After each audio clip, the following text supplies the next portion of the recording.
going now. My name's Tommy Walsh. I did live in Burscough and now lived in Southport, but when we lived in Burscough, there was me and my brother Ronnie, my dad and my mother. We lived in a house called the Cot, Abbey Lane, Burscough. My father was the foreman at Bridges Brick and Tile Works, and it said months before, he ate, slept and dreamt bricks. When we were having our tea and with dinner, when he come home, he couldn't shut my dad up for talking about bricks. And various things come out about what had happened that day, you know. And there was one incident that happened. There was a fellow there by the name of Tommy Hunter who lived in Normskirk, and he'd been working down into clay hole, and I don't know if anybody knows what a steel hawser is, but it's a steel rope. And he'd been working down the clay hole and he'd been pulling at this hawser, and one of them broke off and it stuck in his hand, about half an inch in his hand.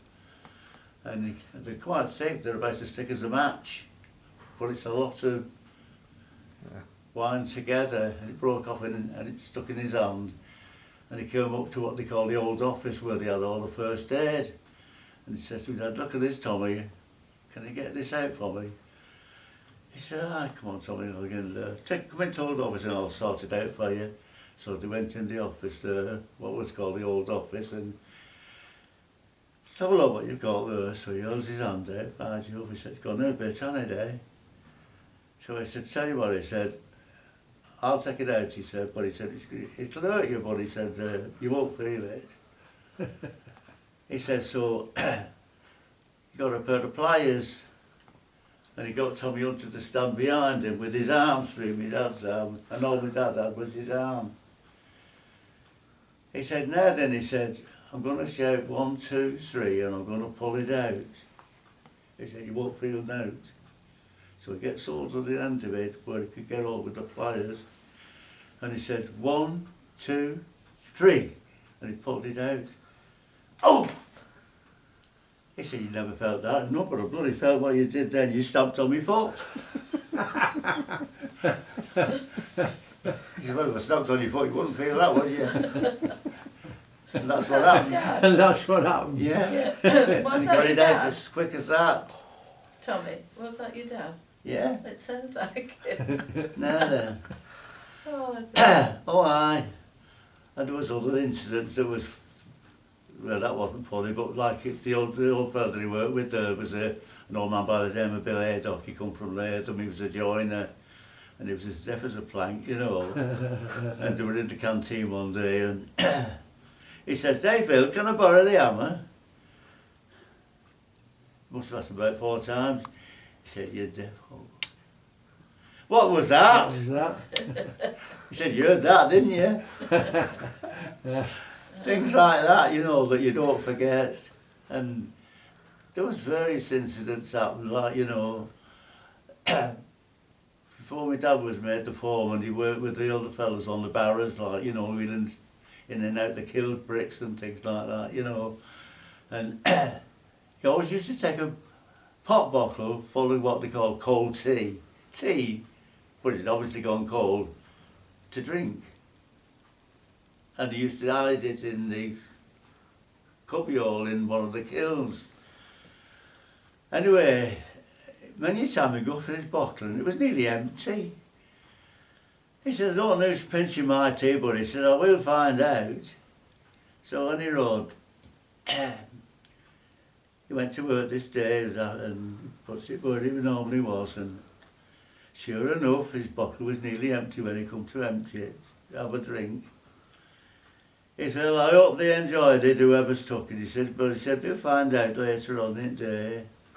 And Freddie Snake was never out at toilet. It turned out that my dad had put Epsom salts in it.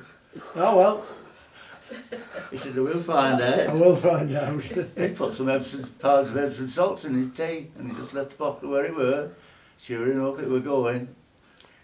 And he soon found out who had been pinching it. Freddie Snake was never out at toilet. Well, nobody touched it after that. Eh? Nobody bothered anymore after that. You know, things like that. Anyway, there's lots of other incidents, you know. And Did your dad ever take you around? We went round the Brickworks from time to time, yeah, and I was only saying to Phyllis, I've said it a few times, I would never ever have worked in a Brickworks. No. I mean, to me, it's one of the most hardest jobs you could come across. Oh, it was graft. Yeah. Nothing I but mean, graft. but he had 50 bricks on a barrow Yeah. with one wheel, in and out the kilns, Oh, loading the kiln up to burn the brick. yeah. And the sulphur in there was tremendous. And That's coming from the coke. yeah, Yeah. from the it was on the top of the The fires were on the yeah, top, weren't they? and over to drop the kiln. slack down Yeah. to burn. Yeah. And the sulphur, there was used to something like burn them for so many days, and then they'd shut it down, Yeah. that kiln, and then they'd plastered all the front of the entrance up with bricks and clay, And clay to finish, keep wasn't it in. Yeah, yeah. And then they'd knock it all out and let the fumes out. And I lived for about 4 hours, and the fellas had to go in and get the bricks out. Yeah. And they used to wear rubbers, and not rubbers, leathers on their hands. Didn't they used to make them rubbers themselves out of cartide inner tubes? out of Old inner old tubes pieces and of whatever. tubes. Yeah. And so to stop them burning their hands, you know. And let me have a think now.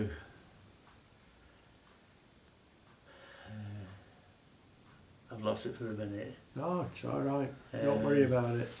We were going into the kilns with Yeah. to get them out. Anyway, like I said, they bring them out of the kilns, and I was saying to Ronnie worked there for a while, you know, Yeah. and he come home one day. I said, all right today, kid. He said, not so bad, but he said, I tell you what, I bet you won't work in there with us. And he took his vest off, and he wrung it out, and water just run off. Yeah. The heat, Sweat. the heat must have been Yeah. quite tremendous. intense Yeah. when they opened the kilns up. He wrung his wet vest out and it just run out on the floor. I said, you're right lad, I wouldn't find me in there. Anyway, my dad did all the maintenance on that works there for the making of the bricks, you know. They very rarely got anybody in. There was him and Bill Ed that did all the maintenance, you know. So they did the linings. Yeah, Yeah, and there was another thing they used to have to do, the clay that come up from the clay hole, yeah. it had to have limestone in it, and limestone, when it gets wet, it pops. Yeah. So they used to have to put it on a belt up to the what they call the pan that run round, crushing it through. Pushing it all through. Yeah. And when it fell down there, it went through a chute into the chamber where the finished up sludgy like clay, and they push it through a die, as they called it, and it come out the same size as a brick. And when it would come out, get to a certain end, they pull a lever like that, and all the wires would come. And They cut finish it. up with 9 or 10 brick, push them along, and then that procedure carried on like that. But this limestone that was coming through, many times when they burnt them, if they tried some to wet them, the face of the brick would pop off. So they used to have to grind these rollers, because the rollers, instead of them being like that, they'd have a hole in them where the bricks and stones had gone through, Yeah, where you they'd know. gone through. And you used to have to grind them level. And him and Bill and Doc, they used to sit there for 2 or 3 hours with the grinder, Yeah. moving it up backwards and forwards. Just doing it all by hand. Yeah, Yeah. and what did my dad at the army, it was like a trestle they were sat on, with like a bench, Yeah. and it wasn't a fixture thing, it was like a board on a metal thing, and if you got off the board, it would go like that, you know. Bill Doc got off it one day, and my dad fell off, Uh-huh. and he landed on the machinery underneath, and he hurt his back. Yeah. And it turned out eventually that it was the damage to his back that brought about what killed him years later, you know. Years later. Anyway, that's all about it, but it's gone now, that. Yeah, but they never had any health and safety or anything at all. There was, not as you would know, not like they would have today. They wouldn't allow you to do things like that today. All you got to do when you went on that platform grinding was a pair of goggles. Yeah. And make your own mast with a hanky or something, you know. Yeah, just pull the Yeah, now, next scarf up. yeah, there was nothing, you know, first aid and that was very, very limited. Yeah. But it was the things that had to be done, so it was done. And this had to be done about every 6 weeks to get it so that the quality of brick came and come through, was fit to sell, you know. I mean, they did all sorts of bricks though, they did specials and all kinds, you know. My dad used to make all them specials, what they call boulder bricks for corners and windowsill bricks and all different shapes, you know. And your dad used to, He used to do set that up and yeah, everything? but he used to set a machine up to make them. Yeah.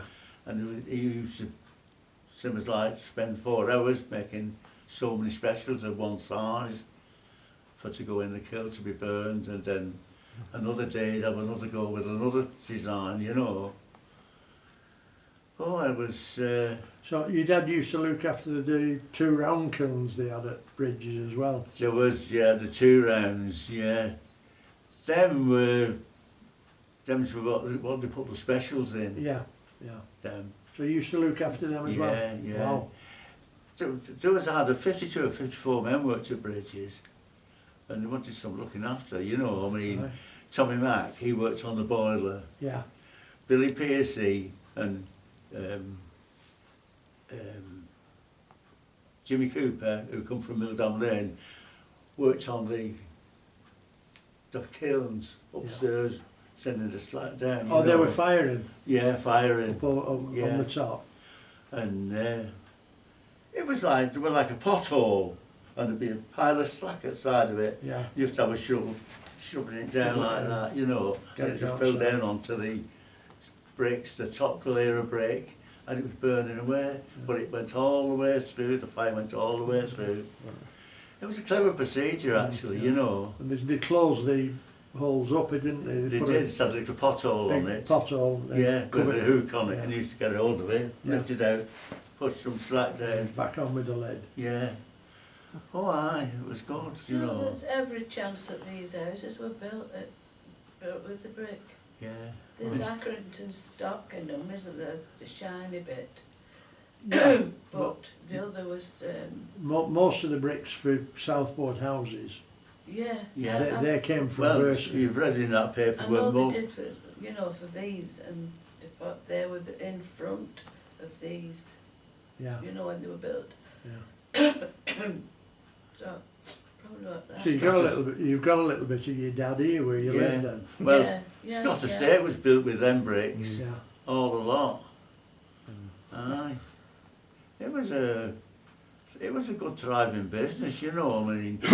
And that quarry that they used to get the clay out of, it was joined down 22 feet. Yeah. And there was one time when they come to the end of the field there where there was clay was going extinct, they had surveyors down who bored down and down again. And they got a new machine in, They didn't could they? go down another 22 foot. Yeah.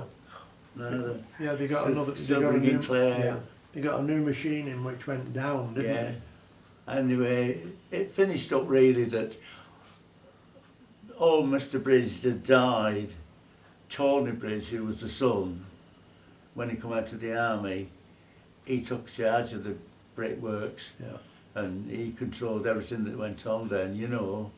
And it's one of them things that when he got to a certain age, he'd had enough, so Yeah. the place closed down. The bricks were going extinct, so it was a waste of time carrying on, you know. Anyway, my dad, when he was ill, I don't know how they worked on this one, but he said it was like a chrome appendix, his back where it was hurt. And he finished up with cancer. Uh-huh. And when he died, they put Reggie Draper in charge and made him the foreman, you know, Yeah. and they carried on with a while for that. And not a lot of years, only about 4 or 5 years, and then the place shut down. Mm. But he had his working life too, and he did work, you know, I mean, when they finished at 5:30, it'd be 6:30 before my dad could get home for his tea. it's one of them situations, getting the place ready for work tomorrow. Anything that needed mending or replacing or replenishing, it's had to be put there and set up, ready for to work again tomorrow. All part of his foreman's job. Yeah, all part of the job. Hey, aye, and forever making his dinner and shoving it in the oven and bringing it out and shoving it in the oven and bringing it out, you know. He had another brick there. Aye. He was, he did, he never, my dad, believe it or not, he never went drinking. He used to smoke tobacco, Bruno. 3 ounces of tobacco a week, that was his pleasure, his pipe. 3 ounces of tobacco, and that's all he had. Beer and stuff like that never entered his head. He did quite content with his tobacco, Bag you of know. crisps. Oh, Bag of crisps. oh, aye. Oh. He used to, on a Friday night, we got what they call a Friday night penny, me and our Ronnie, because the other two lads hadn't been born then. And got a Friday night penny, you know. And he used to give either Ronnie or me a shilling to go up to the top road to Mrs. Mackenzie's shop. Yeah. Fetch home a bottle of Tizer, some bags of Smith's crisps, there's penny bags and twopenny bags of crisps, and swizzles, Yeah. as many packages of swizzles as you could get out of this shilling with the bottle of Tizer. And that was a treat for us all on a Friday night. And that was Mackenzie's shop, Burscough. Mrs. Mackenzie, top of Bull and Dog Yeah, Lane. top at Bull and Dog Lane. Yeah. Aye. It was a good life in a way, you know. I mean, he Yeah. worked hard and he loved his garden. He did. You know, it was a garden like this, it was about 6 inches of soil and then it was clay underneath. Solid. Yeah. And my dad used to grow every vegetable you can nearly think of bar carrots. Yeah. He couldn't grow carrots in that ground because it's too solid. You need sandy soil for carrots. Right. That's about the only vegetable he never grew. And he used to make, you know what they call a butt is, Yeah. and he used to get his plants off Charlie Howd, who lived in Milldam Lane. Ailsa Craig they were called, sets. And he used to make 3 butts of onions. Yeah. And he used to put all the muck and anything he could find in these butts and put the top on it, put these sets in, you know. And when they were ripe and the onions were ready, at that particular time they were building Ringtail, and there was a firm from the LEP, belonged to Bolton. Bolton LEP put the electric in number 2. Oh, number 2 camp? Yeah, Yeah, that was just LEP up from you, put the- wasn't it? Yeah. Bolton. And at lunchtime they walked down there for break away from the place, you know, and looking over the edge, they saw all these onions. Next thing, my dad's having his dinner and see these 2 fellas walking past window. It's about 2 minutes. He walks down there, the rank garden looking at this lot. My dad said, what are you doing? We're just having a look at your onions, he said. There's some belters here, isn't there? My dad said, ah, well, they're not finished growing yet. He said, I tell you what, he said, I'll give you £half a crown for that one. My dad said, you're having any of them? He said, they're not finished growing yet. He said, they were like a tree. He said, what do you want them for anyway? He said, we're having a competition with the electric companies, he said. He said, we'll give you £half a crown for that one. My dad said, I'm not giving you any. He said, you can't buy it, you can't sell it, you're not having any. He said, come on, these are mine, you know. So he cleared them out of the garden, and on the way out he said to one of the fellas, said, if that doesn't buy it, sell it to us, he said, we come and pinch it when you're not looking. Oh well, he said, if that's going to what's going to happen, he goes and he took it out, here, take it, he said, and I don't need your £half crown. He said, just let me know how it goes on. It wasn't short, Bolton. Yeah. No, And I bet they won a couple of bob with it too, yeah, them lads. no, Yeah. Uh, aye, yeah. Okay.